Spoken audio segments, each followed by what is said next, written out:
Hello and welcome back to installment 3. I thought I would just give you a quick update on what's going on with this. I pulled out the parts I need and put them in a bag. Took off the power supply. Well, what's left of the wires anyway. It's actually just pretty much dirty. There may be a little rust across the iron on the top, but I can actually just paint that. But the in light of how much trouble I've had with these getting the paint off, which only seems to want to come off when you spray paint it with modern paint, I'm gonna go ahead and just clean up this housing, and I'm gonna have to end up probably ohming these out because most of the insulation came off when they pulled them out. I actually had to get a little whisk broom. This whole table was covered. In fact, it's all over the floor, so I got a vacuum too. Anyway, took out the switch assembly. You know, I don't really see anything wrong with it other than the fact that whomever soldered it, hold on, it doesn't want to come off now. Soldered it closed. I mean, I just don't see. Oh, I see. Oh, no, I don't. Actually, I do see what's wrong now. I didn't see it at first. Let me wind it in here.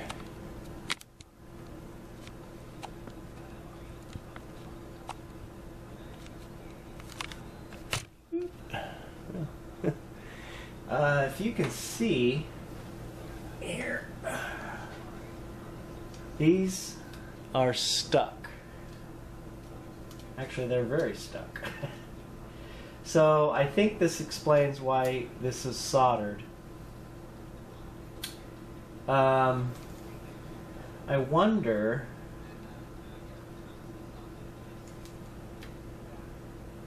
you know, they're stuck up here too.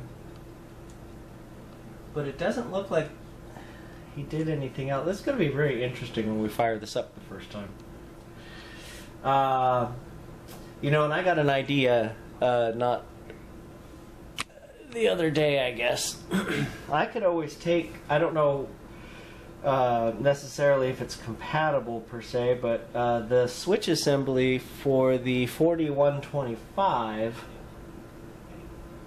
does fit in these holes. It doesn't have this back piece though, but anyway, it was just an idea. Another unfortunate thing was while I was snipping wires on the bottom, notice how that wafer there, the 7-pin, is not the same kind of wafers the rest of the set has. Don't know where that came from. There's that coil. I'm knocking it all over the place. Shoot. Anyway, as I try to break this apart.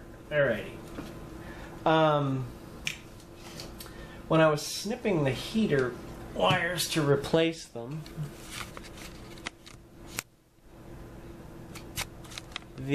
one of the heater pins popped off. It was just after I unsoldered this here, which is actually a resistor. I know they existed, but I hadn't seen one. This is an 8 ohm resistor. Anyway, it goes between the lamp and the heater, in the filament string, I guess, maybe to make the bulb last longer. Anyhow, so I had to order some sockets because here's the heater pin. So I didn't order wafers. This wafer is really soft too. It is not really. It's not as tough as these other ones are, and I've usually encountered these. So anyway, I had to order one, and I didn't order wafers because I only found them at one place, and they were cheap.